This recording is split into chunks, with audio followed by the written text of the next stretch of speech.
Hello, hello, my Liberty kitty cats, and welcome to a very special episode of Lions of Liberty. You will soon be hearing the very first of our Lions of Liberty Libertarian presidential debate series in just a moment. But first, I want to tell you a little bit about our friend Dan Smots and his podcast, The System is Down. Dan actually did the graphics for these debates we're doing, today's debate as well as the second debate that is airing on Friday or airing live on our Facebook page on Friday. But Dan does a little something else in his free time. He also has his own podcast called The System is Down. And Dan's a weird guy. He likes to talk about weird things. He is also a libertarian, so he comes at a lot of things from a very libertarian angle. He even hosted his own libertarian debate with, I believe, 12 candidates the other week. You got to check that one out as well. But he gets into the weird stuff. He gets into conspiracies. He gets into philosophy. He gets into all sorts of fun stuff. And you enjoy the kind of stuff we talk about here, especially the kind of stuff we talk about on some of our bonus shows like Conspiracy Corner. You're going to absolutely love The System is Down. So please do check it out at tsidpod.com. Welcome to the Lions of Liberty podcast.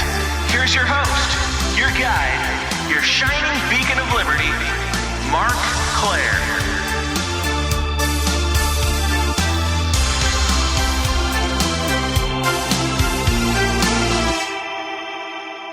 All right, gang, we are here for the historic very first of the 2020 political season, Lions of Liberty Libertarian Party presidential debate. Unfortunately, we are not live on Facebook right now, as you might know if you're one of the people who is trying to watch live, but this will be released as the podcast. This will be released on our YouTube channel. I'm very excited to host this debate. We're doing 2 this week. Hopefully number 2 does actually stream live, as was the plan. But for now, I'm going to bring in the candidates. Before I do, I want to mention I also have my co-host Brian McWilliams here, who's steadfastly working behind the scenes on some tech issues, and he'll be joining us for some questions a little bit later on. But first, I want to just introduce quickly all of the candidates. We've got Judge Jim Gray, we've got Jacob Hornberger, we've got Sorinne Ardeleanu, hopefully I said that right, Andy Williams, Vermin Supreme, and Joe Jorgensen. I am so pleased to have you all here. We're going to get into things really quickly, but before we get started, there's one thing I always have to know and confirm with my guests before we get rolling on these things. I got to know, guys, are you ready to roar?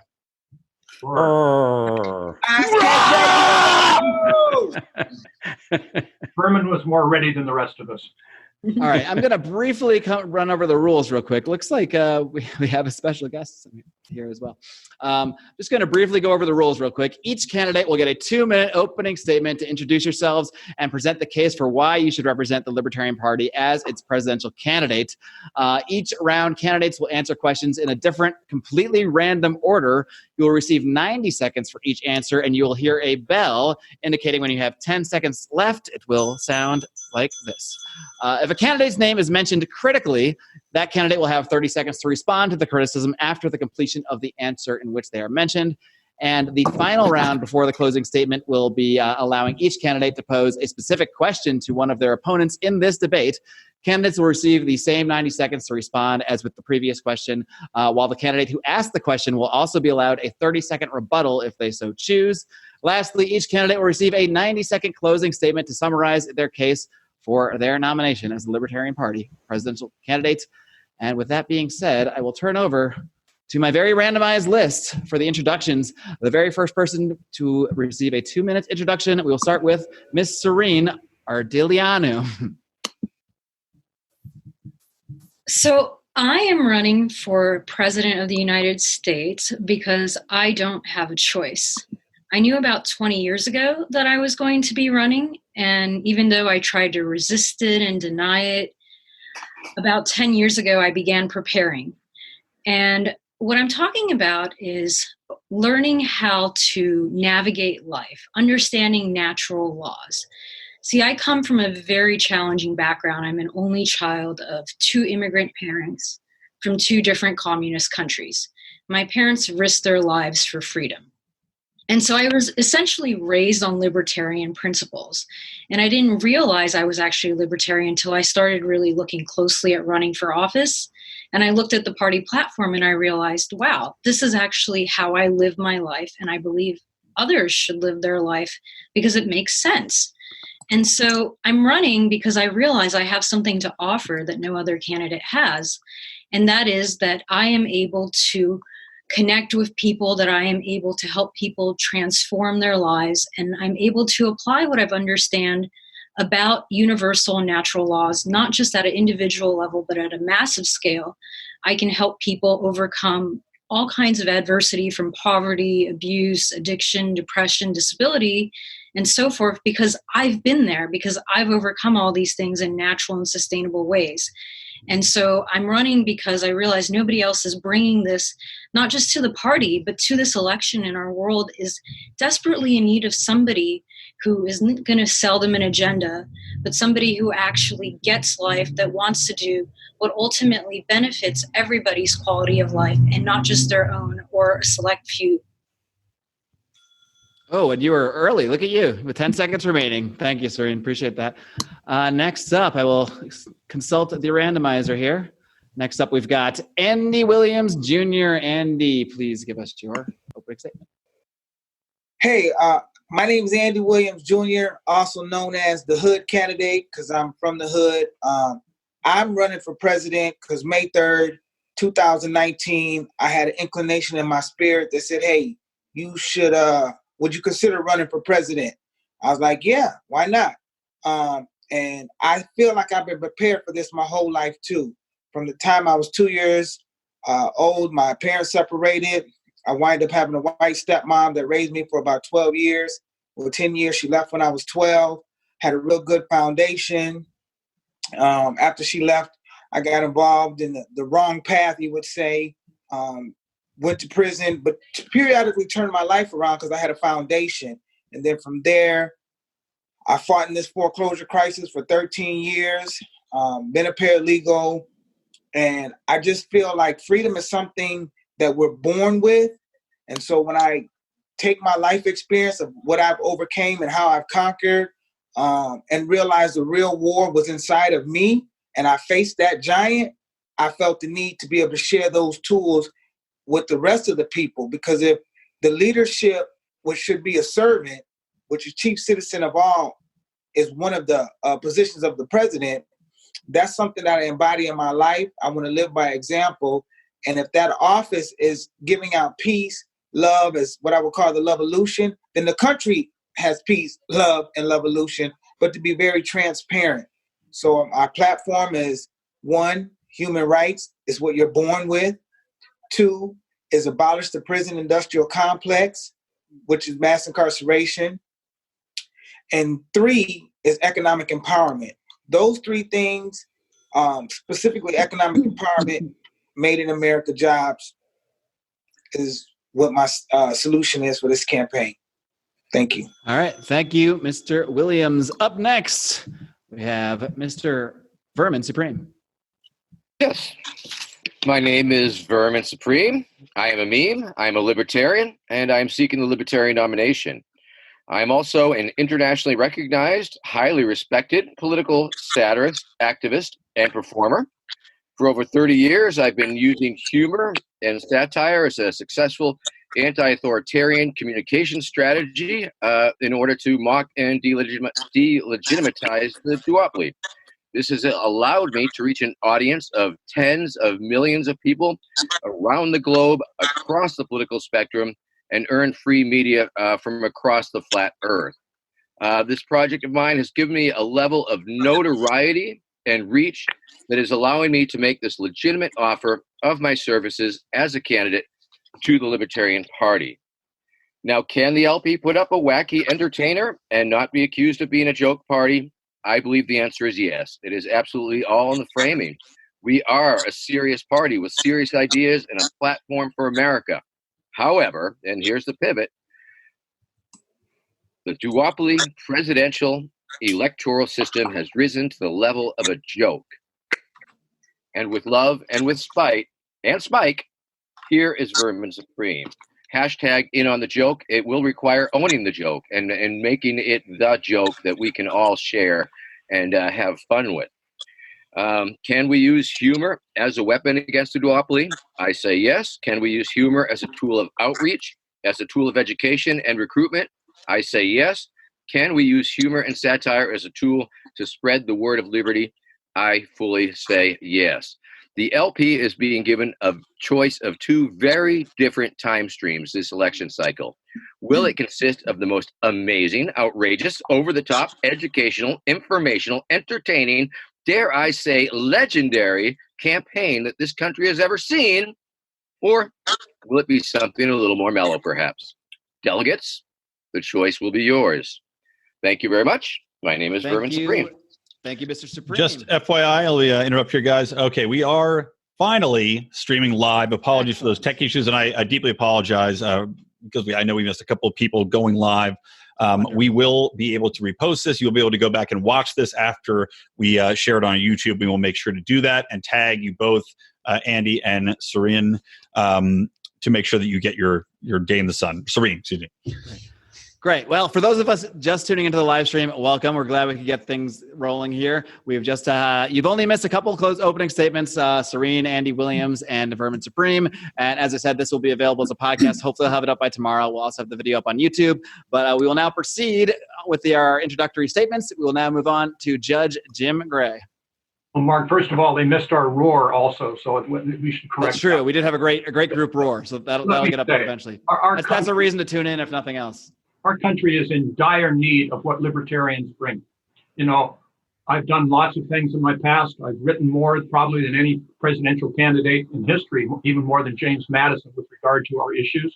I've also written a musical called Convention, The Birth of America. So I've learned a lot about the delegates originally, the founders, and I don't call them founding fathers because there were numbers of mothers as well, but each one believed. They fought, they bickered, they debated, but each one believed the most important function of government was controlling and protecting our liberties and our rights and our freedom from the encroachment of government. Number two is safety and security. That's what libertarians stand for, and the country needs what we would do. My background, I will put up against any candidate running in any party in this election. Yes, I was in the Peace Corps. I care about people, still do. I led a peace march thereafter from the steps of USC Law School to the City Hall in Los Angeles, mailing 20,000 letters to President Nixon saying, get our troops out of Cambodia. Within 3 months of that, ironically enough, I was on a training cruise as a midshipman in the Navy and was actually awarded a combat action ribbon on the rivers of Vietnam. So I've done all of these things. I was a former Navy lawyer. I was a federal prosecutor in Los Angeles. I was a trial court judge for 25 years here in Orange County and actually held a press conference back in 1992, talk about libertarian values, saying our nation's drug policy is not working. I put my professional life at risk because it's something I believed in and still do. I'm concerned about the criminal justice system. Andy Williams talked about that. We have people that are incarcerated in our world today that are factually innocent, which is an atrocity. We still have Guantanamo Bay where people have not even gotten a hearing, a trial, simply not what we stand for. So I am with Larry Sharp. I'm proud to say, some people call him Mr. Libertarian, but sharpray2020.com. Come to us, join us, see who we are, and I vow to you that we will do you proud. If you support us, I vow to you we will do you proud, even if you don't. We are there, we are willing to serve, and we're going to change the culture of the United States of America to make libertarianism more understandable and accessible and employable, and we will make real progress. That I promise. Bad to bring in the bailiff, Judge Gray. I forgot my bailiff. Oh, good. Thank you, Judge. Up next, we've got Miss Jo Jorgensen. So the media believe that third-party candidates cost Hillary the election. They're not going to let it happen to Biden. They will frame this election as a binary choice, Biden versus Trump, and no other choice will be heard.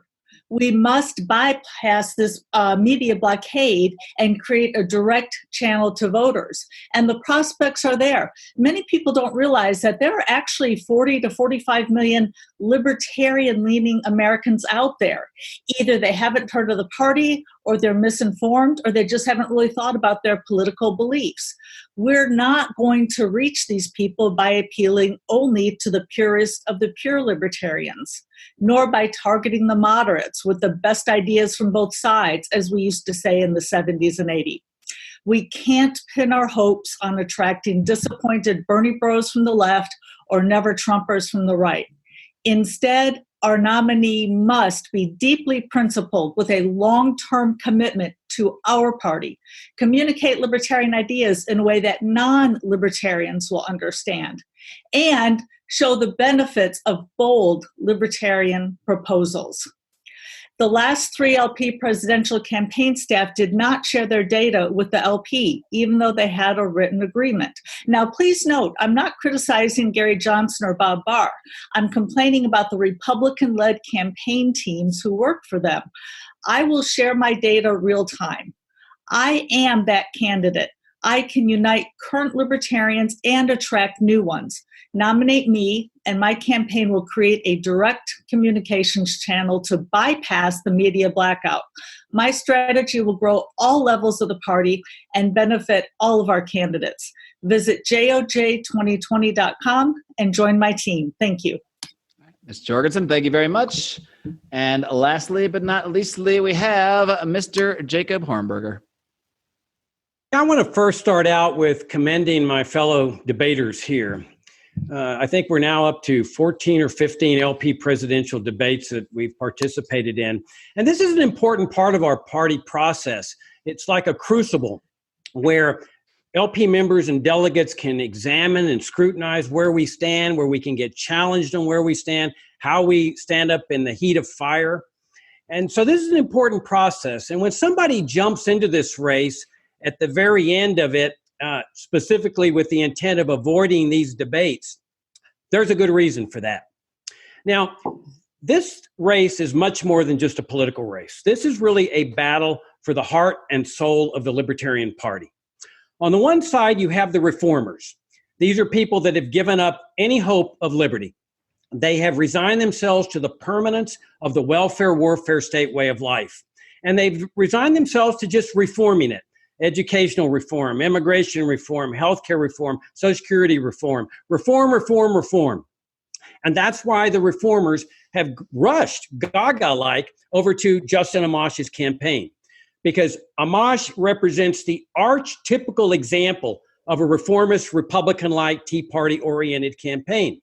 On the other side, we've got those that have not given up on the chances of liberty. I'll never give up on the possibility of achieving a free society. And that means making the case to the American people, not for the reform of infringements on liberty, but for their dismantling. Now, if the party wants to move in the direction of the party of expediency, the party of reform, Amash is your candidate, no question. He'll run that standard Republican-like campaign that we're accustomed to. If you want the party of principle, the party of liberty, I qualify on that count. And I say that's the direction this party should go in, regardless of the consequences. Because if we abandon that principle, we become like them. We become like Democrats and Republicans. All right. Thank you, Mr. Hornberger. Unfortunately, Mr. Amash is not here to respond to that comment. All right. We are now moving on to the first question. Reminder, you will have 90 seconds to answer each of these. So my first question for the candidates. Libertarians often debate over what the goals of a Libertarian Party presidential campaign should be. Some believe it should be purely educational. Some believe they should be striving to just gain ballot access, and some are really in it to win it. So when it comes to your view of the Libertarian Party, what is the purpose of a National Libertarian Party presidential campaign? We're going to start with Ms. Jorgensen. Ms. Jorgensen, you have 90 seconds. So I would say all of the above.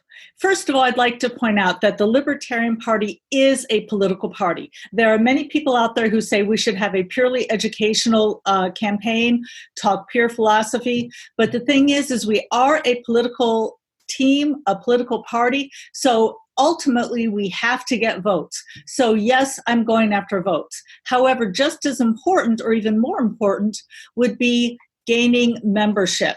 And that's what I'm looking to do with my campaign, because it's only through getting more members in the party can we have candidates at all levels, federal, state, local.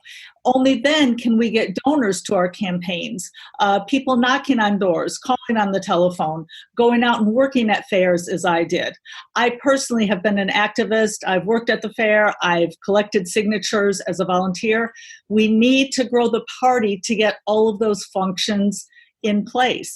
So that is what I am going after. And I'd like to point out that when I was Harry Brown's 1996 VP candidate, together, Harry and I doubled the party size. We brought in more members than at any other point in Libertarian Party history. Yes, Gary Johnson brought in votes, and yes, we need to go after votes. However, even with Gary Johnson's very publicized campaign going after votes, he didn't grow the party as much as we did. And regardless of how many votes we get, which yes, votes are number one, we have to make the party larger. And of course, ballot access speaks to all of those. You need votes in some states for ballot access. In other states, such as mine, you need signatures. So we need to attack all three. Thank you. Thank you, Joe. Up next, we have Mr. Andy Williams. I guess, yeah, you got to unmute there. So with our campaign, it's more of a movement. And I say that because so many times people say, when I become president, this is what I'm going to do. Our campaign isn't about a future promise. It's about a today's movement. We can't wait for criminal justice reform. We can't wait to end police brutality. We can't wait for our liberty, which is why I sued on behalf of my own liberty. When I look at the Libertarian Party, specifically with the Black vote, that we're not a diverse political party, but we represent what the Black people have been asking for 50 years, since the 1964 Civil Rights Act bill was passed. I bring that to the platform of Libertarian. I've been a Libertarian. When I saw the principles, I said, this is what I was born to be. And so many of us are when I speak specifically about the Black vote, very so with the Generation X, when they see the campaign, the movement, the rap songs I'm doing, and to speak eloquent about solutions, this is what Libertarian is. And I believe staying in this party will grow the Black vote and the hood vote, because I say I'm the hood candidate because of being hanging out on the hood growing up. It'll give them something that they never had before. I have a quick follow-up for that, because we see with the Democratic side, obviously Joe Biden is under incredible pressure to either have a woman or a Black woman, or a woman or a Black person as his VP, or a Black woman, I guess the combination of the two. Do you feel that the Libertarian Party is under the same amount of pressure? And we can do a quick, just 10-second yes or no answer this, but do you feel that it is important to have diversity in our candidates with the VP pick or a presidential pick? And is that going to be important in the way that we grow this party? I definitely think it's important to have that diversity, because how can you relate if you didn't have that experience? You got to have that experience. And if I was a white candidate that'd been in prison and grew up in gangs and drugs, I would have that experience. And if I hung around certain people, I would have that experience. But I think we're not under the same pressure. But if we want to grow, I think we need to start doing some marketing ideas and embrace different approaches like Vermin Supremes. Embrace that. So I think we need to. But the Democrats, they washed up their old news. Okay. Let's just, we can see you. So would anybody else like to respond? Just raise your hand. We'll call on you in order if you'd like to say something to add to this topic. No? Okay, let's move on. We'll move on to Sorinne Ardeleanu. Sorinne, what is the purpose of a Libertarian Party presidential campaign to you? I believe the purpose is to win. And while we're actually focusing on winning, we're checking the other boxes. And the reason I say that is because I actually believe that we can win, and that if we believe that we can win, no matter how much people tell us it's impossible, and go through the motions of preparing for a victory, we actually do get closer and closer to winning. And I do believe that it's quite possible to happen this year because of everything that's going on. Like I mentioned earlier, like I have felt called to run specifically in 2020. I didn't know what was going to be happening in 2020. None of us did. And look at what's happening. It's all these uncertainty in politics and in the world. And what I'm realizing is that people are ready for a different model. People are ready for a different approach. People are realizing that what we've been doing got us here. And so the Libertarian Party, as the party that defends the Constitution, needs to lead the way, needs to believe in its candidates, needs to believe in its values and its principles, and not be attached to that outcome and just expect it. And the more we do that, regardless of what happens at this election, the closer we will get. It's so important because I see people that don't believe that we could win or don't think we should try. And to me, it's like, well, why are you even involved? This is so much greater than just politics. This is the future of our country. This is the future of our human family. And this is why I'm involved, because I care about everybody and we need to do what's right for everybody. And I believe that people are ready for love, logic, and liberty. Thank you very much, Sorinne. We'll now move on to Judge Jim Gray. Well, thank you. I agree with the speakers, my colleagues so far. We are a political party. In fact, as I said in my acceptance speech when I was nominated for the vice presidential candidate with Governor Gary Johnson back in 2012, we're a political party, not a debating society. And if we want to be purist and we want to score virtue points, that's one thing. But I want to move the ball. In fact, I asked the question. Ask any football coach, which team wins the game? And it's almost always the team that got the most first downs. They move the ball down the field. And I want to win the game. You can try these Hail Mary passes if you want to, and I'm going to abolish this and abolish that. You'll scare the voters. You won't be any farther along in 5 or 10 years than you are now. I want us to move the ball. We have so many constituents, Americans around the country, who are natural libertarians, would appreciate, would thrive by what we would do. They just don't know it. A lot of communities where the schools are failing their children, regretfully in many of these minority areas, they are going to come to the libertarian cause if they understand we will bring excellence in schools to their children. The elderly, the sick, if we can get competition back into the healthcare system and get rid of the Department of Motor Vehicles approach, all of these areas, the warriors and their families, we're sending them into battle without having a declaration of war, without having a goal. We stand for them. So we'll change the culture. That is the purpose of our Libertarian Party. I agree with the end results. I agree with the goals, but I want to move the football. I want to win this game.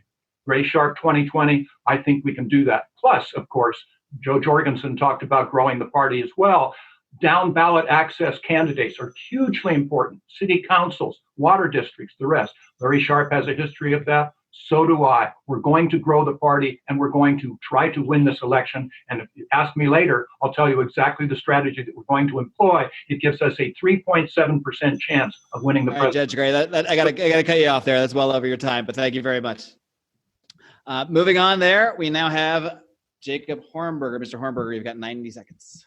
Ever since this party was founded in 1971, the goal has never been the achievement of political power. The goal has always been the achievement of a free society. I go into this race with that in mind, and I go in to win it, but as a means to achieve that free society. And we do that with principles. We are the party of principle. That's our unique role in this political arena. If we say, let's just water down our principles, let's run a Republican-esque campaign, let's run a Tea Party campaign in order to win, then what have we accomplished? We've accomplished nothing. So winning at any cost is the worst thing this party can do. In fact, let's just suppose you do succeed. Let's suppose with a watered-down, Republican-oriented Tea Party campaign, you get 20% of the vote. This party is dead at that point. Because you'll never go back. You can never go back to advocating liberty because the reformers will say, Jacob, we can't go back to liberty. We'll lose ballot status. So we have to fight with who we are. Our principles are our greatest asset. I will put them up against the greatest power and money in the world. That's what I say we should use to go into this battle. All right, Jacob, thank you very much. And lastly, we have Mr. Vermin Supreme. Mr. Supreme, what is the purpose of the Libertarian Party presidential campaign? You have 90 seconds. I believe you're still muted, Vermin. I can unmute you here. 1 second. Yes, I think it's worth noting that, of course, the resources that we'll be operating with are considerably less than the duopoly. That being said, I do believe that it is possible to win against all odds. Just look at Robin Williams' Man of the Year movie. Or in real life, how about President Zelensky of the Ukraine, a comedian who got elected to be the president. I believe the LP is certainly using the presidential election as a platform, as a vehicle. We want to generate buzz. We want to create our brand awareness. We want to be as educational and informative as we can possibly be, explaining libertarian ideas and the platform to the American people, exposing Americans to the ideas of liberty that are so great that they sell themselves, but we need to get them to look at them. I believe in reaching out to the young people. I believe in growing the party, and I believe that I am uniquely positioned to be able to accomplish these goals. Thank you. I'm Vermin Supreme.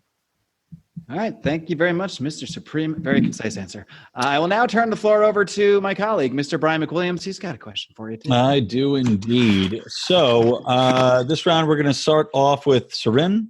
The question is... Sorinne, come on, Brian. This is the third time. I have a mental block. I don't know now. why. It's the two ends. I'm sorry, Sorinne. I don't know. Three. I can't stop doing it. Okay. Sorinne, my apologies. I got my brain. Okay. The question is, the Libertarian Party platform has a clearly stated open borders plank. If you agree with this plank, how do you define open borders? And if you disagree, what would your immigration policy as the LP POTUS nominee be?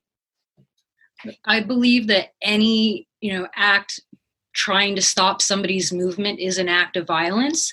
And so I do believe in open borders also, for a fairer, freer market, for easier for doing business. And, one of the things that I've come to realize is that borders actually, in a way, create an excuse for people to discriminate, especially people in the government. If you're on one side of the border, you get treated a certain way. If you're on another, you're treated the other way. And I believe that our country stands for really treating all human beings the same way. And so I feel that this is very hypocritical of our country. I do believe that there needs to be some sort of security measures, because we don't want to necessarily invite people that are here to cause harm for us. We don't want to welcome these people in, but for the most part, this should be easy. We should treat all human beings with respect, and we should allow people the opportunity to come over here. Especially, I mentioned my parents are immigrants. My father literally risked his life running across the border in Romania in the 70s for religious freedom. I mean, he told me that he got lucky that a guard turned the other way, that he didn't get shot.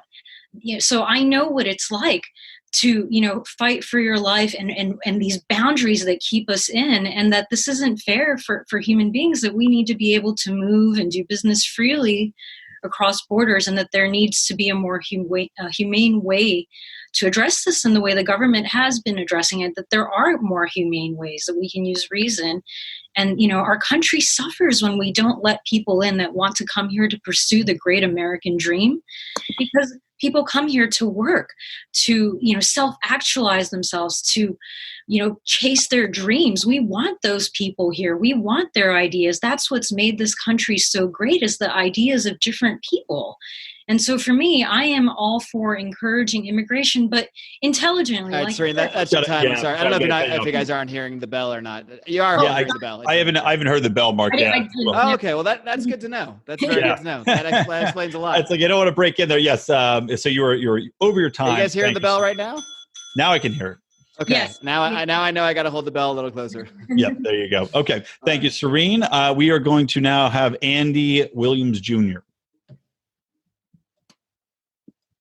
Oh, Andy just unmuted. I got it. So I think of this song. This land is my land. This land is your land. Open the borders. I do believe we need wisdom. So you wouldn't want to know anybody coming into your house without knowing who they were. Just like I don't think anybody should come over here without us knowing who they are. Not for a restricted reason, not for an oppressive reason. Just until we're so far behind in loving our neighbor and doing unto others as we would have others do unto you. The United States of America has made enemies. So we can't just say, hey, now we got a libertarian-minded, president or libertarian-minded people all in Congress that everybody else is going to. We started this organization in 1971. We still ain't got no libertarian in Congress. So obviously people are just indoctrinated, brainwashed, and don't see that. Well, that will be the same as other people coming over. Because one thing we do not know is what goes on in the behind the scenes. Because we're not there. We don't know. Like, you can apply for a job, but you don't know what's really going on until you get in that job. The United States of America, we know has done a lot of backdoor dealings, and to leave those borders open without some kind of accountability will set the people up possibly for failure. Okay, thank you very much, Andy. Next up will be Jacob Hornberger. I stand for freedom and free markets, which means completely open borders, free trade and open immigration. And this is one of the reasons I joined the Libertarian Party, because it is the party of principle. It's guided by the non-aggression principle. When one crosses a political border, he's not initiating force. It's the people that go after him that are initiating force. And this is what distinguishes one of the things from Republicans and libertarian-leaning Republicans and Democrats, including the newly one that just entered the race a few days ago. That they stand for free markets and free enterprise, these Republicans and Tea Party types, but they favor this socialist immigration system. And that's what it is. Oh, they'll call for immigration reform, and they'll say their parents are immigrants and they want to let in more. But let is the operative word. Let and freedom are opposites. And so when we're the party of principle and we start running candidates that advocate the initiation of force against human beings who just want to better their lives, they want to improve their lives for labor, that's a problem. That may generate lots of publicity, that may generate lots of money, it may generate lots of attention, but it's not consistent with the core principles of this party. Thank you, Mr. Hornberger. Next up will be Joe Jorgensen. So I would like to point out that I am the granddaughter of immigrants. I am for completely open borders following our party's platform. I would like to point out, though, that unfortunately, immigration is one of those topics that does tend to divide libertarians somewhat, because many libertarians, myself included, we love Milton Friedman. And he did such a great job with the Free to Choose series, explaining how everybody's better off when everybody gets to choose.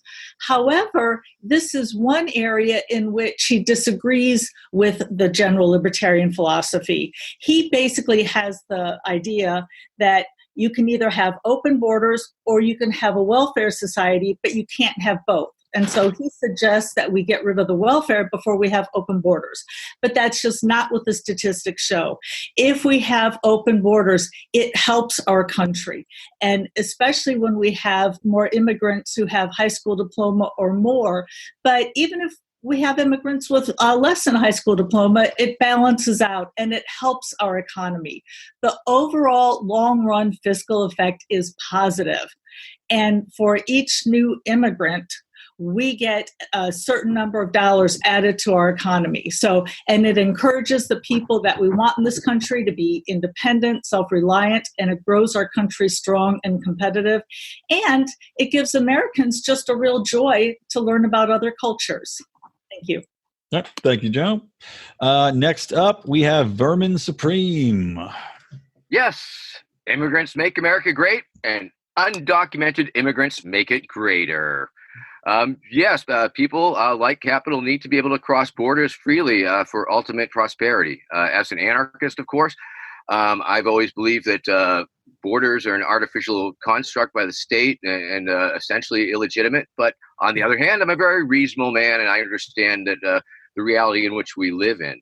I have personally crossed the border. I've walked across the border to Mexico and back. I've walked across the border to Canada and back. I crossed borders in over 20 countries in Europe. And I remember the time when I heard that the United States was beginning to fingerprint all tourists, anybody who wanted to come to visit America. And I found that extremely offensive and shameful that that we as a country took that step. And of course, I would like to see much freer borders, but of course would defer to the will of any reasonable format that might take, Ellis Island or something along those lines. But yes, we definitely need to open our borders and welcome citizens from the world into America and give them the opportunity to also become citizens of the United States of America.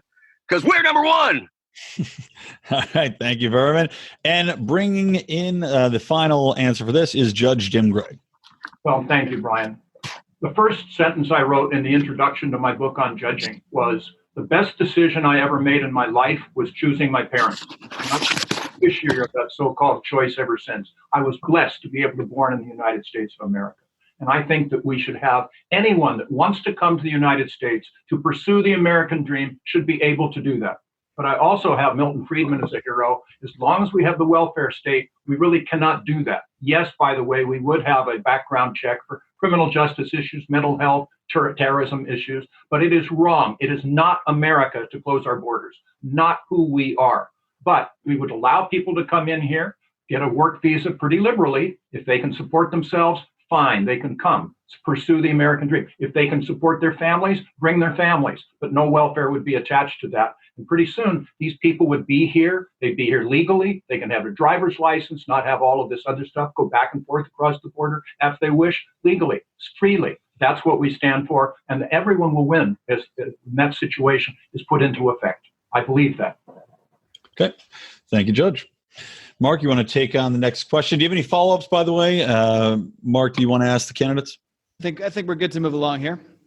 I appreciate not having to use the bell there as well last couple of times. Just use it for fun, just to mess with people. That's what I'd be doing. I'm considering halfway through. I mean, these candidates are running for Libertarian. They're running for president. They got to be able to think on their toes. Give them a bing once in a while, man. The bell. Hit us again, Mark. All right. So my question for you guys, it's a fairly standard libertarian position to be opposed to the war on drugs, to believe that all drugs should be decriminalized. So my first question is, do you agree that all drugs, and I do mean all drugs, should be decriminalized? And if so, how would you persuade the American people during your campaign that this is the right path for dealing with any and all problems associated with drugs and drug use? And we're going to start appropriately enough with Judge Jim Gray. Well, as I said earlier, and thank you, Mark, I held a press conference as a former drug warrior. I was a federal prosecutor and the rest, but it isn't working and it's harmful. We have juvenile street gangs that are using sale of illegal drugs as a recruiting tool. When I was on the bench, I sentenced people that would tell me they were under the influence of methamphetamine because they used marijuana and it was unknown to them, spiked with methamphetamines, and they got hooked. It is a failed system.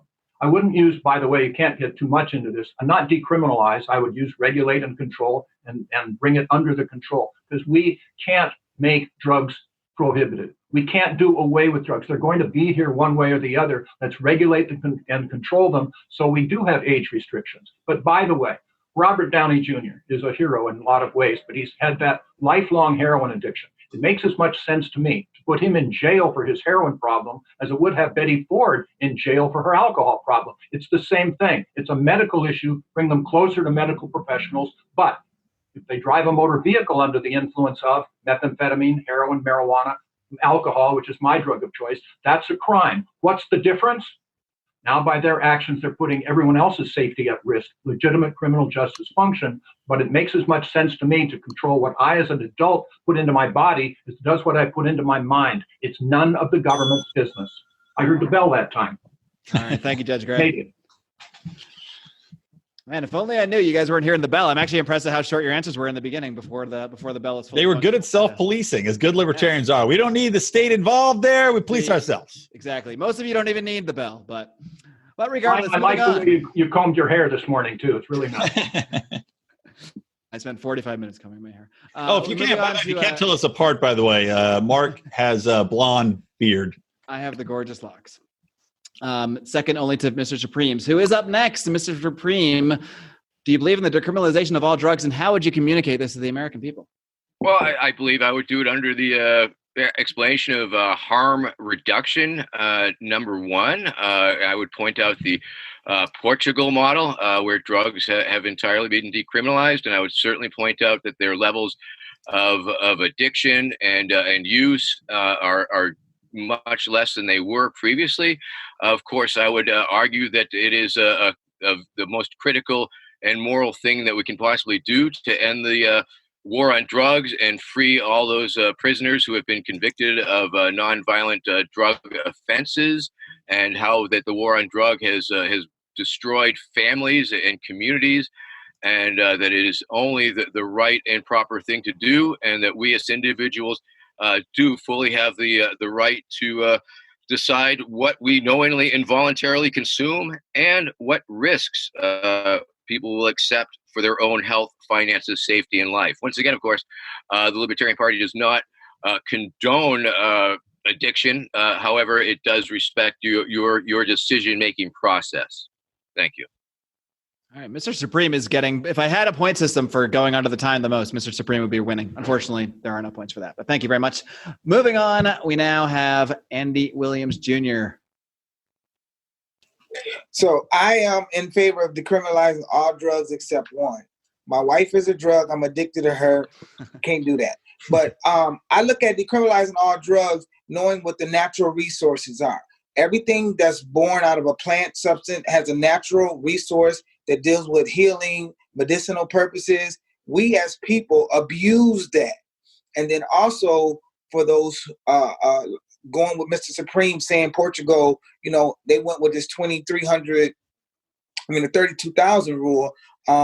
It's personal consumption. So that part is legit. But when you have decriminalizing drugs so you can be the next Nino Brown or Scarface, I'm not for that because that's destroying the community. So then we got to create economic opportunities. The economic opportunities by decriminalizing the drugs is teaching them the real medicinal purposes, which goes to my economic empowerment because we teach them at a vocational school. And then those who used to use would no longer be using because they would find hope within them. And we would get to the root cause of it, which is possibly depression, lack of stuff, because it's a very holistic approach when you're talking about decriminalizing drugs. So I say yes, but once we start educating people about what the natural resources are. Perfect timing. Thank you, Andy. Up next, we have Sorinne Ardeleanu. So I have some of this written on my website already, but I do not believe that we should punish people for drug possession or drug usage. And I mean across the board that we should legalize these. And the reason that I believe this is that we can regulate them better. People will get access to, better quality, better information. And also, I'm not actually promoting drug usage, but what I've come to understand is the reason that people do turn to drugs is because they are either in pain and they want to feel good, or they don't want to feel at all, or they don't feel anything and they want to feel something. So we really need to start addressing the cause of these behaviors that can end up being self-destructive instead of addressing the effects, which is the addiction. And so if we have a system where people are not being punished, but instead society is recognizing like these people need some care, they need some love, they need some guidance. These are our sensitive people, and I mean this with the most love and respect. We need to start really addressing this differently. And also, I think it's really important to forgive people legally who have been incarcerated, for crimes of drug possession, drug usage, and to clear their records and to give them a chance to participate, in society, to get their lives in order, and not to hold that against them, because people can and do change if they want to. So I really believe that it's important to look at the broader spectrum of, what's causing this and allow people the best quality access. All right, thank you, Sorinne. I think we've really got the bell down now, guys. I didn't hear the bell that time, but she wrapped up very nicely. You didn't hear the bell that time? No, I didn't hear the bell that time.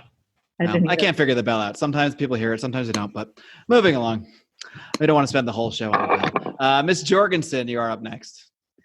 So I'm appalled that the United States ranks number 1 in the world for having the highest percentage of people imprisoned. And the drug laws are a major part of this.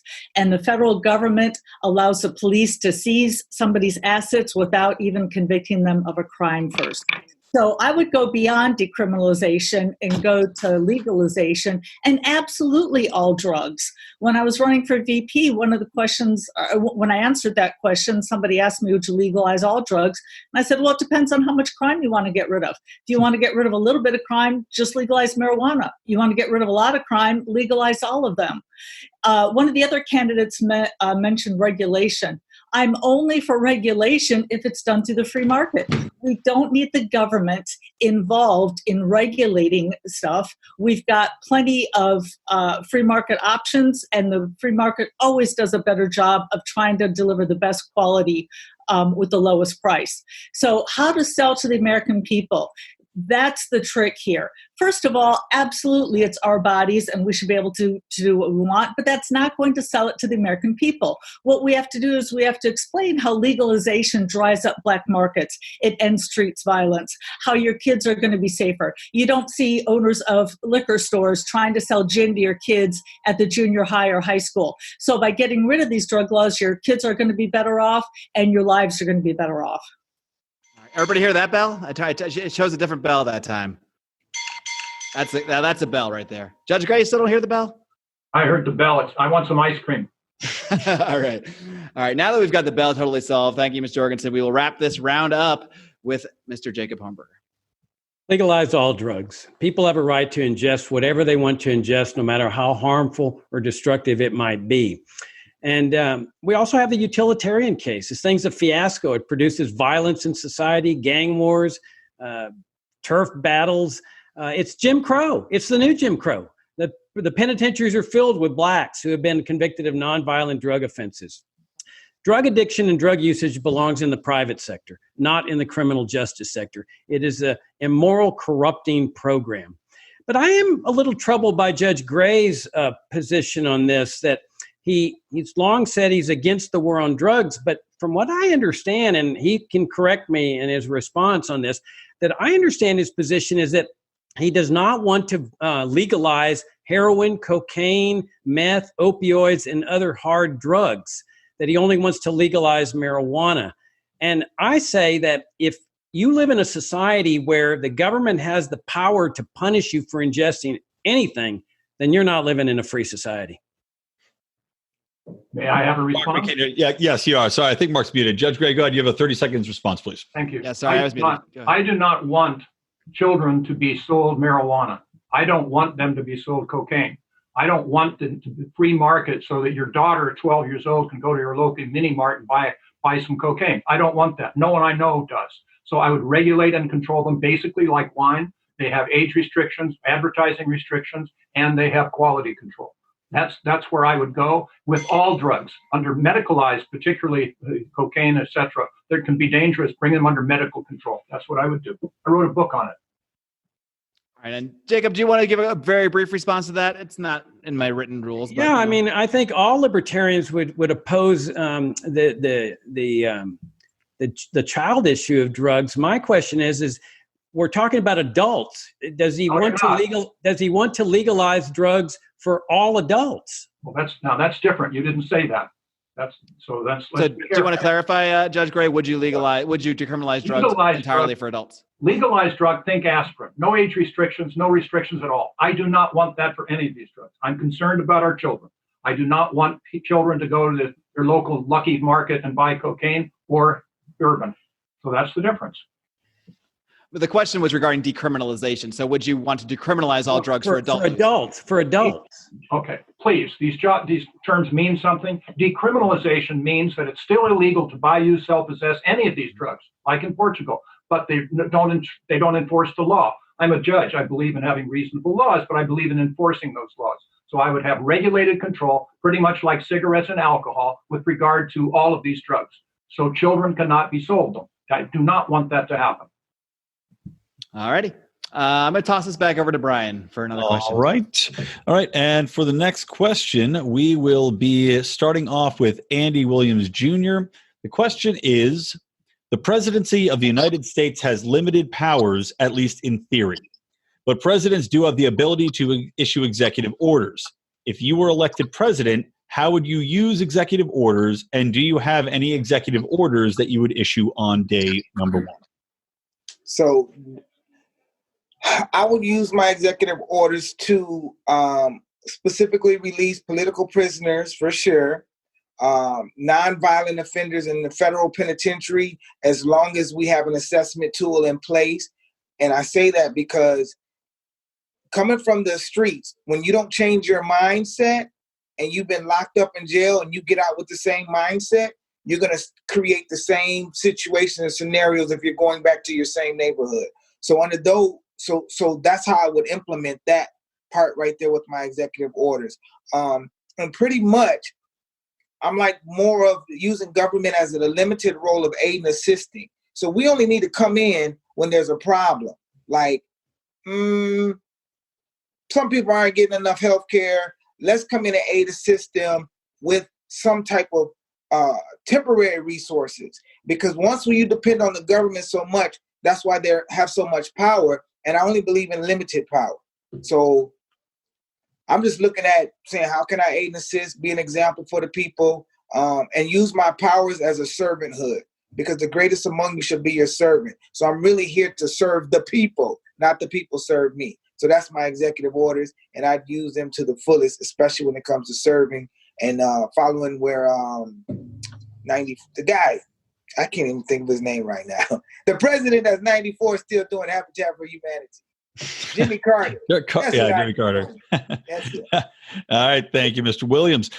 Coming up next, I hit my wrong thing. Next, we have Sorinne Ardeleanu. God, I can't.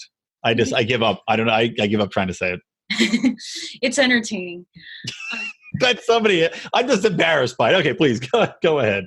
So, executive orders. I do not believe that the president of the country is the ruler of the country.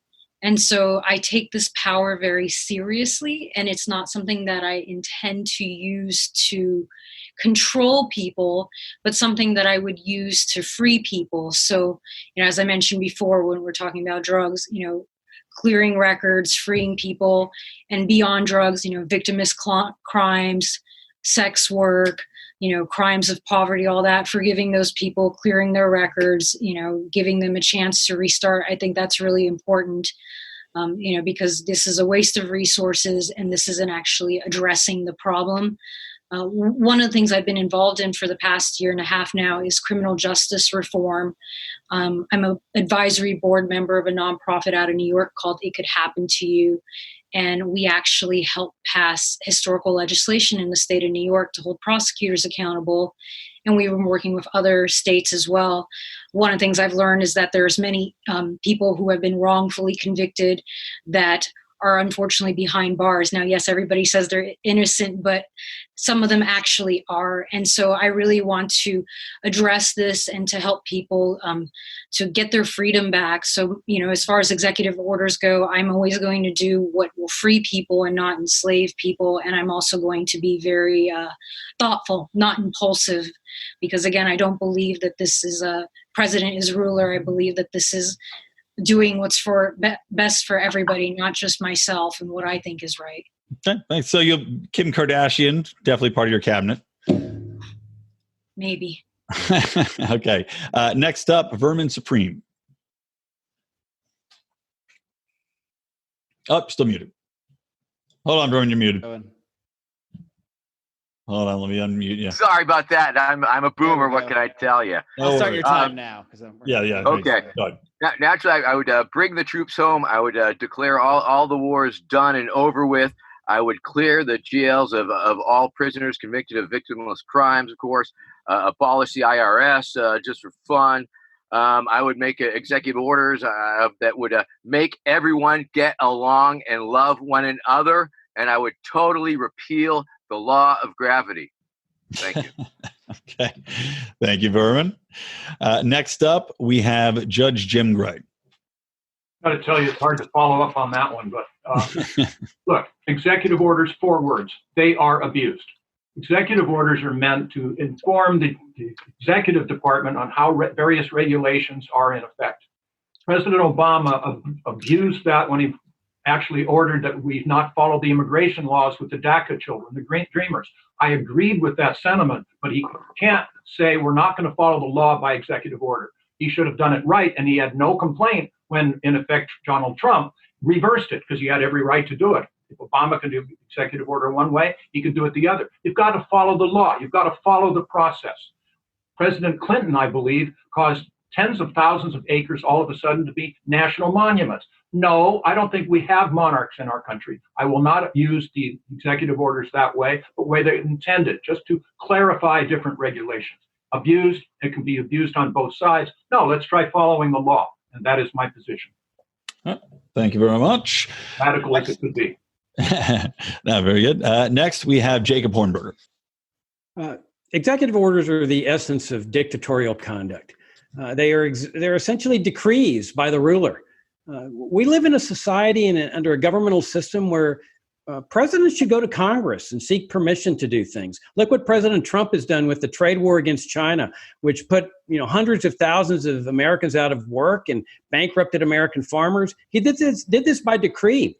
He raised tariffs, which are taxes on the American people, by decree. You've got sanctions on like the people of Iran, which is a moral abomination, killing innocent people by these Republicans, and oh, by the way, by libertarian-leaning Republicans too, that favor this moral abomination of targeting innocent people for the purpose of a political goal and doing it through executive decree. I would say cancel this power. But I would issue an executive decree to cancel all of these executive decrees that pose sanctions on people, trade wars on people, and then you just go through Congress to seek permission to do things. In Argentina, under General Pinochet, he used to issue what were called decree laws. Whatever he decreed became the law. And that's what these executive orders have become. They've become decree laws that are the very essence of a dictatorship. I like it. Executive order, cancel executive order, nexus of the universe, black hole. Excellent. And wrapping us up, Joe Jorgensen. Yes, of course, we need to get rid of decree laws in which we have laws that are not passed by Congress. However, I would try to use any decree laws I could to bring about as much freedom as we can. And then let's go back and get rid of them. So, for instance, the tariffs, let's get rid of the tariffs first before we get rid of the decree laws. I would go to the FDA. And right now, one of our problems is we don't have enough testing. The FDA is getting in the way of that. So what I would do is I would have some kind of Emergency Powers Act, and I would put the FDA at least back to where it was in 1962, in which you only had to prove safety and not efficacy. And that would get a lot more drugs, a lot more testing out on the market as soon as possible. Absolutely, I would start bringing the troops home. We need to get rid of these ugly wars. We need to stop sending our young people over to prop up foreign dictators. We need to stop putting our money to support rich European countries. They can handle their own military needs. Also, absolutely, I would try to end the drug war as much as possible by myself. I would try to get as many people out of the federal prison as I could, drug use, sex workers, simple gun ownership, anything between peaceful, consensual adults, and return the people to their families and have the prisons put to use of what they were put to use for, real crimes such as murder, rape, and so forth. Thank you, Joe. Marc, you want to kick it off with the next question? And by the way, we're doing great on time, just so you guys know. You're really cracking along here, so we should come in perfectly about 90 minutes. Yeah, you're doing great, folks. Very impressed by the timeliness of these responses. But I'm going to give you a not short question, because I'm going to start this question with a quote from Murray Rothbard. Murray Rothbard once said, "The genuine libertarian, then, is in all senses of the word an abolitionist. He would, if he could, abolish instantaneously all invasions of liberty, whether it be in the original coining of the term slavery, or whether it be the manifold other instances of state oppression. He would, in the words of another libertarian in a similar connection, blister my thumb pushing that button." So my question to the candidates now, if you had the power to end the state immediately with the push of a button, would you push that button, and explain why or why not? And we will start with Ms. Jorgensen. So if I understood correctly, you're talking about ending the state like the government? Correct, yes. Okay. While I agree that we need as much freedom as possible, we need to get rid of as much government as possible, if we do it overnight, it would just simply create chaos. I think it needs to be more of a step-by-step. Now, there are some things that we can absolutely get rid of overnight, and it doesn't hurt anybody. For instance, the Department of Education. We've had the Department of Education for 40 years. Educational quality has not gone up. In fact, it's gone down. Absolutely get rid of that. We need to get rid of drug laws and sex crime laws and anything between consenting adults. However, there are some people who were forced through no choice of their own, but through the federal government, to have their wages, a portion of their wages taken away from them for retirement. And if we just put them out on the street, then they're not going to be able to survive. Absolutely, we need an immediate opt-out, so anybody can immediately opt out of Social Security on the first day. However, those people who have had their money forcibly taken at the point of a gun from the government for 40 years, we need to somehow make that whole. One of Harry Brown's suggestions was to sell government assets, post offices, parks, and so forth, and help them out that way. So basically, they would just be getting the money back that they put in. We would not continue to take money from some people and give it to other people. We would be living in a freer society. All right. Thank you very much, Ms. Jorgensen. We will now move on to Sorinne Ardeleanu.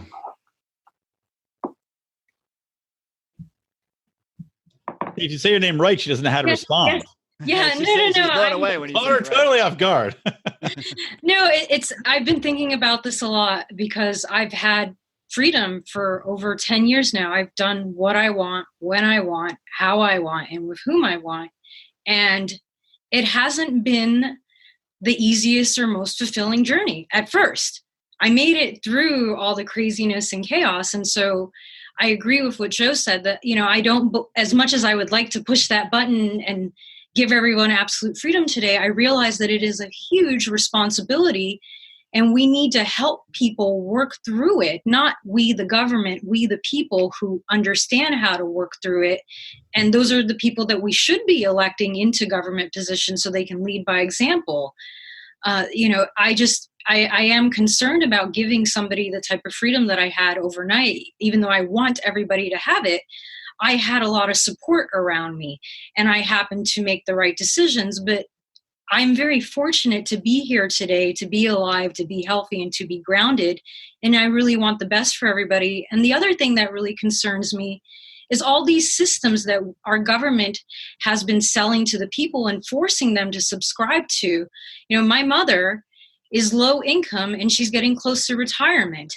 And so I think about people like her who would lose everything if we were to push that button, and how there needs to be a bridging of where we are today to where we want to go. There needs to be more voluntary options. The government needs to stop being the parent. Was that the bell? That was the bell, yeah. Okay. We're going to get this thing down one of these days. All right, moving along. With 3 minutes left in the bag, we'll get that bell figured out. Next time I'm going to actually bring a cowbell in here. So moving along, Judge Jim Gray. It's kind of hard to solve the world's problems in 90 seconds. But look, destroy the state? Clearly not. Look at Article 1, Section 8 of the Constitution. Did a pretty good job. We need a military. We need a judiciary. They cost money. It takes government to do those in a lot of ways. They made a mistake with regard to the post office. I don't think that should be a function there. It should be privatized. But look, I prosecuted a lot of bad people and they were put in prison, and that's exactly where they should be. We need to have a state. How much? Reduce it enormously. Joe Jorgensen mentioned Social Security. I'll say the name. If we were to abolish Social Security, say, no more government. Sorry, guys, you put in for 40 years at a point of a gun, basically, extortion. But now we're not going to do that anymore. Total breach of contract, flagrant breach of contract. We libertarians believe in enforcing contracts, but we need a state in order to do that. The FBI is a necessity. And by the way, it was the comment, if you're going to beat your swords into plowshares, soon you'll be plowing for somebody else. There's some bad people in the world that are going to attack us if we don't protect ourselves. We do need a unity of government to do that. So it's a moderation, but I would go through and abolish the Bureau of Indian Affairs promptly, Department of Education, those things too, but not abolish the state. That's silly. All right, Judge Gray. Sorry, points for being under time as well. Thank you. Moving along, we now have Mr. Hornberger. Now let's put ourselves in 1850 America when the slaves were there, and we have people arguing, we can't free the slaves all at once. We can't push that button. That would be cruel and be horrible to the slaves. They don't have a work. They don't know how to get a job. No, we've got to phase out slavery over the next 40 years. We've got to reform slavery. This is nonsense, absolute nonsense. Freedom works. Murray Rothbard, okay, he was an anarchist, but it's because of his writings and the writings of Ludwig von Mises, Frederick Bastiat, Leonard Read, that I got attracted into this philosophy, that I became a libertarian. The problem with all too many libertarians is that they've lost faith in freedom. You could push the button, and I would push the button right now, not to abolish the state, but to abolish the stealing that comes with the welfare state. This idea that it's a contract is ridiculous. The law says it's a welfare state program. Just read the law, and you'll see that that's what it is.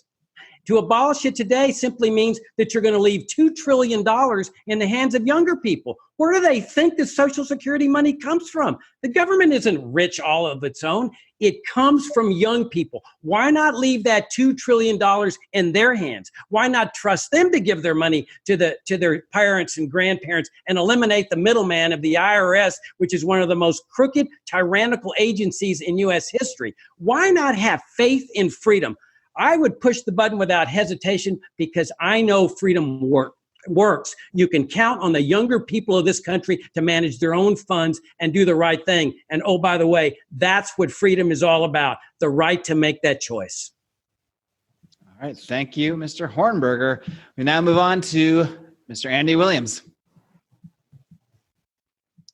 So I think everything is a process. And I hear Mr. Hornberger talking about slavery, but I know pushing that button right now and people getting out of jail who have not renewed their minds, statistics show they reoffend because they haven't renewed their mind. I got all this freedom. What do I do with it? So I think there has to be a form of education, literacy, especially with the financial people are learning how to manage with nothing right now on this COVID-19. And you should have put Frederick Douglass in the list of the names because he was an abolitionist and a prophet of freedom. That's what he stood for. That's what he fought for. And so I get to piggyback off my ancestors and what they've done. And I truly believe we are locked up right now in our own minds. It's a mindset. We're only bound because we think we're bound. You know, and there's a scripture, because I love the scripture Bible for instructions. It's Proverbs 29, verse 2. It says, when the righteous are in authority, the people rejoice. When the wicked are in authority, the people mourn. We just need righteous people. That's what Daniel was in Shadrach, Meshach, and Abednego. They were righteous people. That's what we need to do. The government is not bad in the sense of a system. It's bad because the people running the system thoughts are bad. So I'm not for saying push the whole button without there being some education and the right tools in place, because if not, we'll just have a whole worse disaster. That's it. Thank you, Andy. And lastly, we have Mr. Supreme. Mr. Supreme, are you pushing the button? And he actually turned his computer off. Oh, I think we got to unmute you. We got to unmute you again. You got to. No, he's unmuted. The visual for those who are going to listen to the podcast, though, is he is pushing the button right now. Mr. Rothbard, there's something wrong with your imaginary hypothetical button here. It's not working.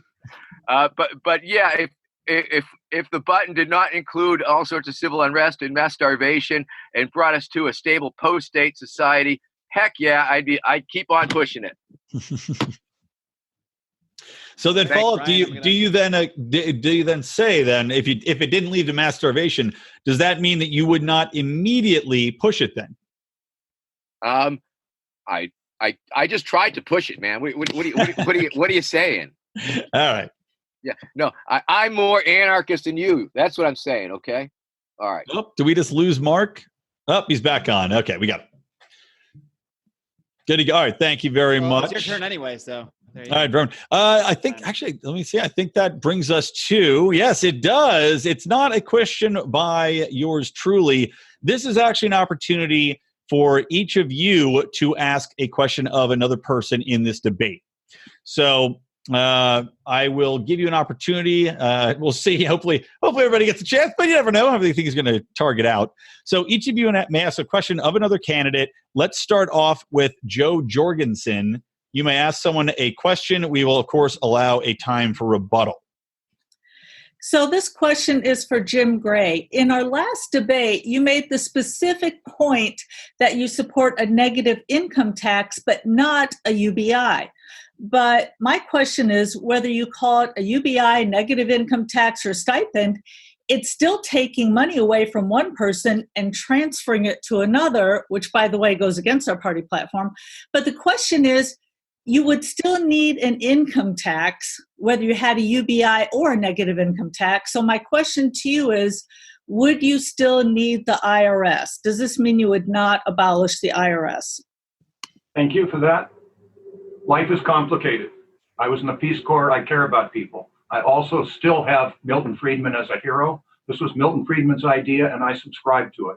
Yes, there would still be a tax. We need some money to the government. I don't want tariffs. I don't want to rely upon individuals and foundations to pay for our judiciary. I want to have judges that are independent. If you're paying for the judiciary, you get a lot more justice than others. So yes, there would be. But we would just almost close your eyes for a moment and think, if we were to be able to reduce the intrusion, the power, the bureaucracy, the fraud regarding our IRS by 75%, let's do that. That's moving the ball down the field. Then we can assess how we're going to go the rest of the way. It's an intermediary position, but also we will address the homeless issue. We'll address the issue where we have this welfare state. Imagine, Joe, being able to get rid of all of this other welfare, except for people with truly special needs. I think that is really essential. I think that's really important. And our position is that it gives people an incentive to earn the extra dollar. Today, totally missing. So you can say, oh, we're not going to have any taxes, which is never going to happen. But I am saying we're going to reduce that. We're going to save hundreds of billions of dollars a year, not having to prepare these taxes, have the intrusion of the IRS, and take care of our people with incentives to improve themselves. This is devoutly to be wished, and I stand on it. You betcha. Okay. Joe, do you have anything in response? You have 30 seconds if you'd like to respond to his answer. Well, I guess I would say that whenever I get a letter from the IRS, I am absolutely terrified. And hearing a libertarian say we're going to make government more efficient, we're going to make the IRS 75% more efficient or whatever, that just scares me too, because that sounds like a Republican. And I don't want to make government more efficient. I want government gone. Then you'll have the same thing 10 years from now that we have today. That's the reason. Okay. Thank you both. Next question is for Jim Gray. Go ahead, Jim. Oh, thank you. I have a question of Andy Williams, if you don't mind, Andy.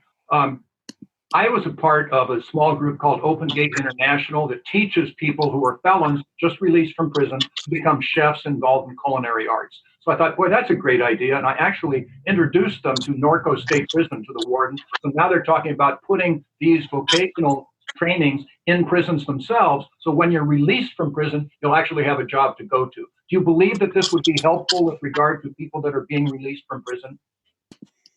Yes, because they used to have vocational in the prisons before, and it'll be helpful if it's more entrepreneurial based, because I don't believe nobody should be forced to hire a culinary. My wife, she's a baker. We're looking in the building to do that right now. Part of my platform is huge on vocational skills. The Department of Corrections in Michigan has a prison bill program for that. But it helped. I think the most thing that helps anybody in jail, not a jail, is just discovering who they are individually, like internal. What makes me happy? And that is, the biggest thing. Is not about a job, it's about a career, fulfilling your life's purpose. And so that's what I think. To your question, yes, it'll help, but it's got to be more to it. It just can't be, you got this skill, this trade, this degree, now go get culinary. No, you might have to start your own business, which is what they should be doing. Okay. Judge, do you have anything to respond to that? 30 seconds? Just a little bit, because Open Gate International also teaches them about banking and having their own businesses. And by the way, fortunately, most states don't require a license to become a chef. So that's another problem that we're getting around. But thank you for that. Good luck. Yeah. Okay. Next, coincidentally, is Andy Williams Jr. It's amazing how these things are working out. Oh, it's biased. You set it up this way. So I kept hearing you say her name right, Sorinne. I don't want to say the name wrong, but that's my question. I want to talk to you. I poisoned the well. The program, it can happen to you. I want to know what I can do to help bring that program nationally, with her. That's it. That's all I want to know. I heard about the program. It can happen to you. Plus, I've seen her energy, aura. I'm fascinated by her. But that's what I want to know. Sure. I would love to introduce you to the founder, as well as I work with an exoneree very closely, Jeffrey Deskovic. He started the Jeffrey Deskovic Foundation after he was exonerated. The state of New York gave him $10 million, and he took $3 million and invested it to help exonerate other innocent people. And so one of the things I've learned doing this work is, unfortunately, we need more money. That these people, especially innocent people that have been exonerated, shouldn't have to put the money that they've been awarded, into helping others to fix the system. And so anybody that wants to get involved, they can look me up, send me a message. I'm really accessible, Sorinne 2020, and I'll gladly help, because this is something I'm doing no matter what. I have a friend that's been wrongfully convicted and incarcerated for over 13 years now. And so that's how I got involved in this. And I learned a lot about prosecutor misconduct that's happening. And so I'm always introducing people to the people that I work with in the criminal justice reform movement, because the more people we have helping, the more innocent people we can help, because this isn't about political parties or even race. This is what I've realized. It's a form of class discrimination is one of the things that's happening. Good, thank you. Andy, anything to add to that? 30 seconds? Nope, other than you begin to email a message from me. Thank you. All right, thank you. Next, Jacob Hornberger, your question, please. This question is to Joe Jorgensen. Joe, I think you and I announced for this race on the same day at the South Carolina Libertarian Party convention in November 2nd. And since then, we've been in about the same number of debates, and we've gone through this rigorous process. I mean, like we're going through today, we're getting challenged and we're getting scrutinized, and we get moderator questions out of the clear blue. And it's not as easy as it looks. But one of the things I've noticed about you during all of these debates is the importance that you put on an LP presidential candidate to be adhering to libertarian principles, especially as reflected in our party platform. Would you explain why that is so important to you? That's important to me because if we're not selling the Libertarian Party platform, then why are we running for office? If what we're going after is to make government more efficient, to make government kinder, to make government work more for people, then become a Republican and do it that way. Libertarians need to send the specific message that government doesn't work, that freedom works, liberty works, and it's our job to show how it works. And freedom is never going to take a hold if we don't explain how it works, and if we don't convince people that our way is the best way. And I would like to add, I think that the presidential candidate is important because they're more the figurehead. If you do it right, if you run a presidential campaign right, you're going around the country, you're meeting different people, you're speaking before large groups, you're on the internet, and people associate the presidential candidate with the Libertarian Party. It's almost synonymous. And so it's important that we pick somebody who does stick to our principles and yet can explain it in a way that wins over the American people. Thank you for that. Jacob, do you have anything to add to that? 30 seconds? No. Okay. Next up is Vermin Supreme. Vermin, your question. Yes, this is a question for Mr. Williams. I was just hoping you could briefly touch on your experience and your constituents with the COVID crisis. Touch on it and what basis? Like, what are my people saying about the COVID crisis? Just what you're hearing in the hood and how people are feeling about the response and things of that nature. The majority of the people in the hood are followers. So they're not going to research, they're not going to read, they're going to listen to what the government is telling them, and they believe it. There's a documentary that I saw today, Judy Mikovits or something, Pandemic, that talks about the whole background about this COVID-19, where it started, how it came about. So, I'm not 100% in agreement with the pandemic, the way it's being pushed in the propaganda mainstream media. When it comes to the Black people, a lot of them just don't want to eat healthy to protect their own immune system because we've been so dependent on government or dependent on some handouts. So, it's a little bump between me and them in some areas because I'm going to stand on truth and liberty based on research and science and factual stuff. And then the other point to that is I've been very critical about the church dealing with this COVID-19 because they don't believe the scriptures that they be teaching on Sunday, because if they did, they would be offering hope right now in this alleged crisis and not pushing fear. So that's what's happening. Vermin, do you have anything to add to that or respond to Andy? Nope. Thank you. I want to hear Vermin Supreme's take on the COVID crisis for the 25 seconds left. Well, if I was president, I would certainly make COVID-19 against the law. If you were found in possession of COVID-19, you would be dealt with harshly. I'd be creating COVID-19 free zones, and that always works for sure. I would be going back in time, killing baby COVID, and of course, I would be building a microscopic, antimicrobial, antiviral wall around this great country of ours, followed up by a moat filled with Purell sanitizer. And then once I get the shrink ray working, I'm going to shrink down the ponies really, really small, microscopic, and they will literally battle COVID-19. It's going to be epic. Thank you. Got to get a little Verminism in there. Our next question is going to be for Sorinne, but if I could ask for just a second, because I did want to follow up with a quick question, if you guys don't mind. Basically, Sorinne's going to end our debate with her question. So I wanted to ask a quick question for Andy.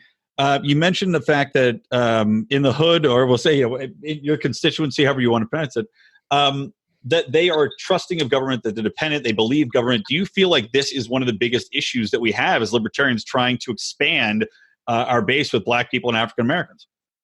It is, and the way I'm coming around that is a CD I got coming out, the Hood Candidate, so the messaging and the music, talking about libertarianism.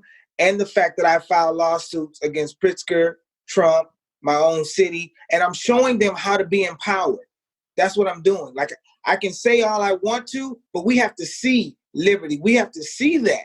And while we over here is promises, promises, promises. So me coming with no background in quote unquote politics, but in people, I got to lead by example. So I'm showing you, this is what the hood does. You come mess with us, we're going to hold you accountable in the courtroom, in the boardroom.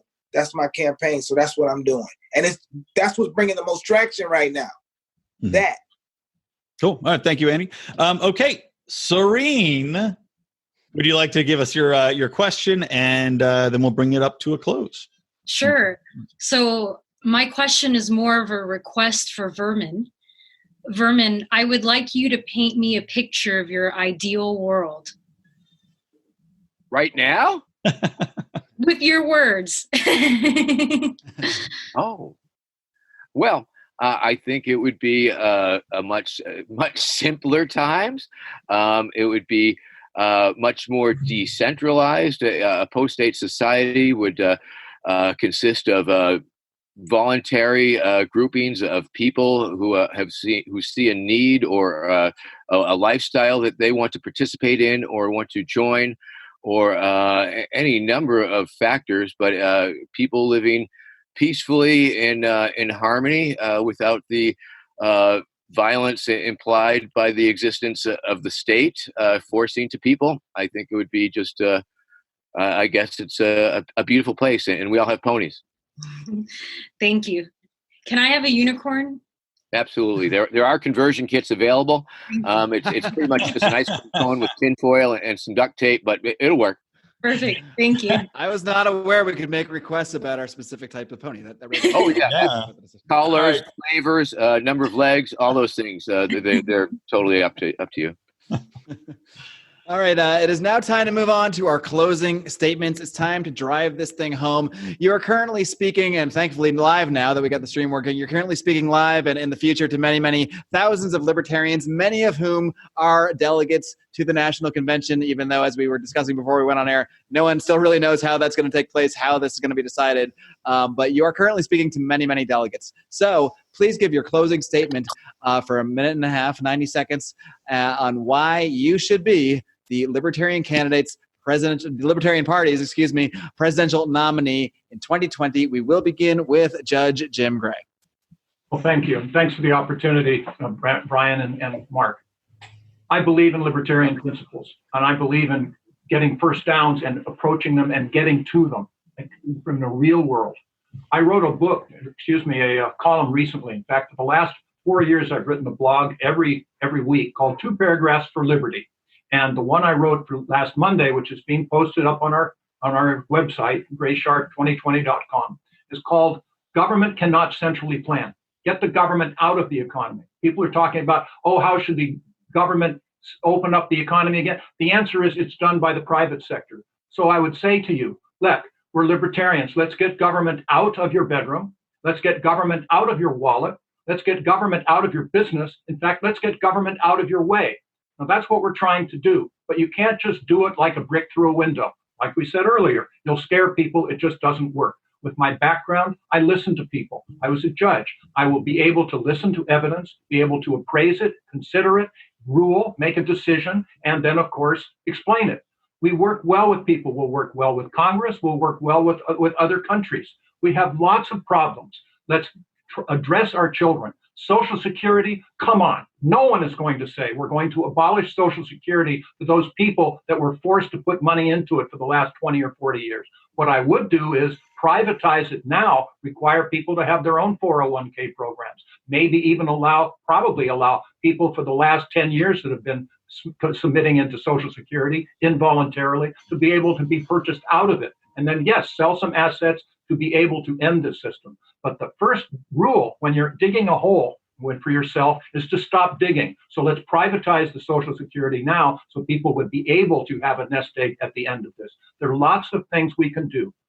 Larry Sharp, Judge Jim Gray, we're going to accomplish them. We're going to change the culture of our country to understand what libertarian approaches would do. I have a podcast called All Rise, The Libertarian Way with Judge Jim Gray. I'm trying to do that. I've interviewed numbers of you. Thank you for being involved. Let's do this together. Whoever the nominee is, I will support, and I will hope to do the best for everyone. I will promise you once again, we will do you proud, one way or the other. Thank you. Thanks, Judge Gray. I'm not sure if the bell is fully coming through, but I don't think it's coming through there. Yeah. I'm being lenient here in the. Let me get a new bell. Vermin Supreme. Do you know what you get when you cross an elephant and a rhinoceros? Best play on words I've ever heard. When you cross an elephant and a rhinoceros, the answer is Elephino. All right, Andy Williams, it's time for your closing statement, my good man. Oh, I think you gotta Hold on, you're Andy. muted, Andy. Oh, there we go. I'm muting now. Andy followed the mute suggestion even better than intended. Thanks. So I'm happy to be representing the Libertarian Party. I'm happy to be standing up for what I believe in. And freedom is something that we're born with, something that we represent. And we've been so busy defending freedom, defending liberty, we haven't represented liberty. That's what I'm bringing to the table. As I said in the previous opening statement, AWJ 2020, the Hood candidate for president, it's a movement. It's not just a campaign. It doesn't end November 3rd. It doesn't end November 4th. It is going on and on. So this is the movement that we put out for the next generations and generations to come. Because as much as we can promise what we're going to do, so many of these promises fall after people are not elected. I have been injected with libertarian in my bones now that I live it, I eat it, I breathe it every day. I could go around telling everybody this is what liberty is, or I could show people what liberty is. We only get stuff by example.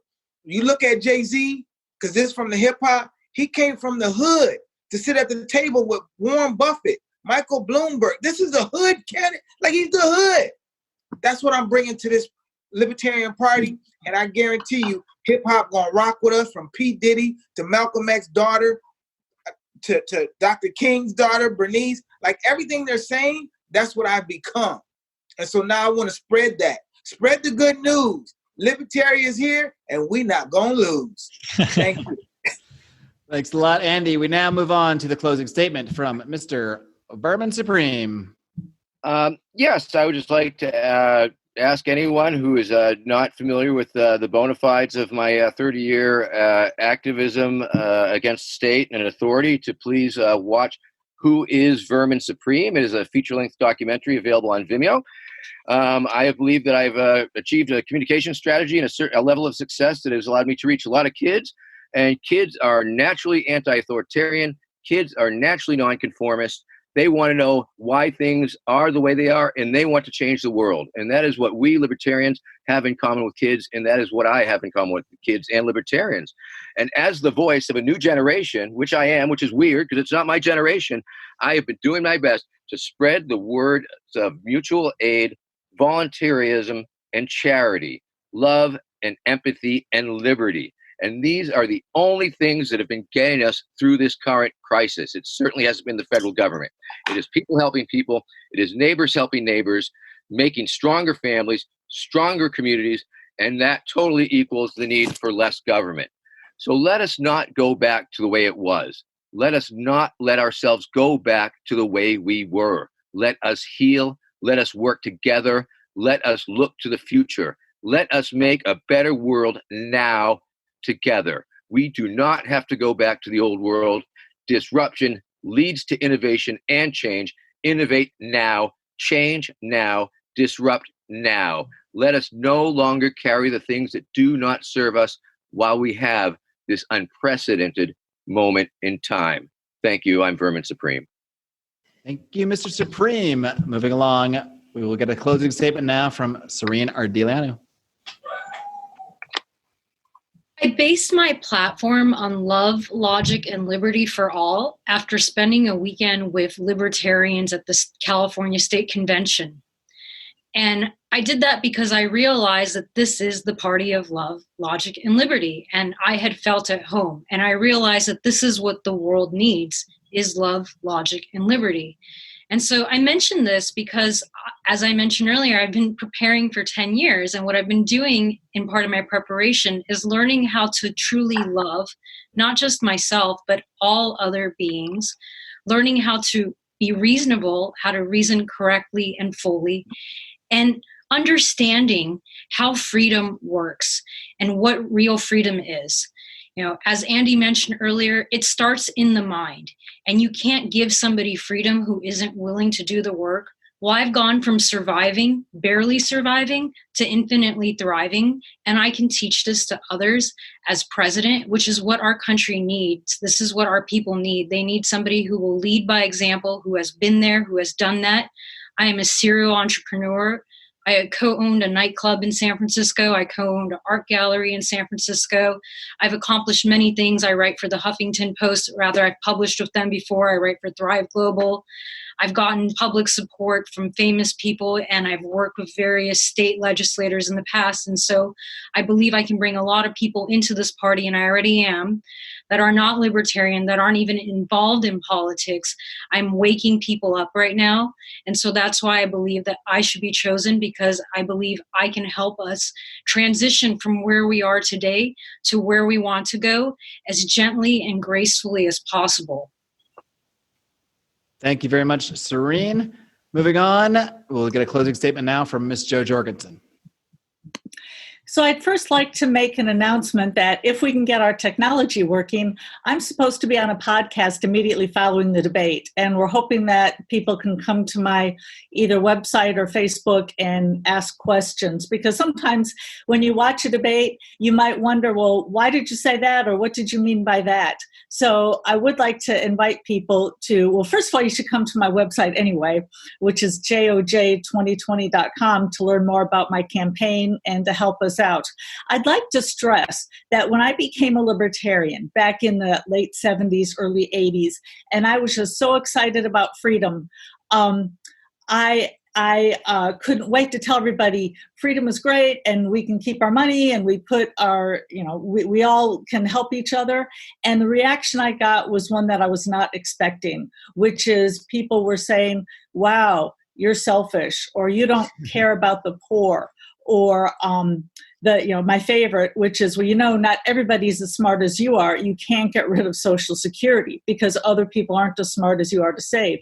So that's when I learned that I I have to explain the benefits, not just the features. We can't just go around saying it's our money and here's our platform. What we have to do is we have to go to the American people and say, you have problems. You know, the healthcare system is a disaster. We've got people all around the world where we're the world's policemen. Here are the solutions that the Libertarian Party can offer, and they're compassionate and they work and they're the best thing out there. Again, please go to joj2020.com or you can go to my Facebook. Thank you. Thank you, Joe. And lastly, we will wrap things up with the closing statement from Jacob Hornberger. One of the good founding principles of this country that lasted more than 100 years was no income tax, no IRS. So for those who suggested that you can't have that society, flies in the face of American history. People kept everything they earned and decided for themselves what to do with it. And it resulted in not only the most prosperous nation in history, it was the most charitable nation in history on a purely voluntary basis. We need to do a lot of soul searching in this party. What are we about? What is the non-aggression principle about? What does it mean to be the party of principle? If we're going to go down the road of accepting the inevitability and the permanence of this welfare warfare state way of life, which I talked about in the beginning, like Republicans have, Republicans threw in the towel after their icon, Barry Goldwater, got smashed by Lyndon Johnson in the 64 election. They said, throw in the towel, liberty can never happen. We're just going to have to accept the inevitability of Social Security, Medicare, Medicaid, and the whole socialist welfare state. That mindset has been brought into the party, and it has poisoned our principles, and it has poisoned our faith in freedom. If there was a button here and I lived in 1850 America, I would push it immediately to end slavery. I am an abolitionist when it comes to wrongdoing. Any system that forces people to be good and caring is a crooked, corrupt, immoral system. We as libertarians have to lead America out of this morass, and the way we lead is by showing faith in freedom, faith in younger people, not faith in the coercive apparatus of a brutal, tyrannical system headed by the IRS. All right. Well, thank you very much, Mr. Hornberger. I really want to just thank all of you once again for coming together for this. I know there was a lot of scheduling changes, and everyone was really, really great working with me and working through streaming problems, working through the bell, all of that stuff. I really appreciate all of you being here today. So thank you very much, Brian. And any last words? Anything you want to do other than perhaps pronounce Ms. Ardeleanu's name correctly? Why go off on a bad note? But yes, I want to say again, thank you, everybody. I thought this was a fantastic event. And also, I do want to remind everybody that's watching the live stream now that we had a technical issue. Sorinne and Andy had opening statements. Please watch them. You can go back in the stream and watch them. We're going to republish this on YouTube. We're going to publish it. You can't go back in the live stream that wasn't live yet. So, but well, that's true. But once it's published and we finish it, you can go and watch it. And yes, this is the podcast. So apologies to both of you. But yes, thank you, everybody. I think the party would be lucky to have any of you as its candidate, and we'll see what shakes out. All right. Thank you very much, everybody. Best of luck. And until next time, keep up the great work. Keep on roaring.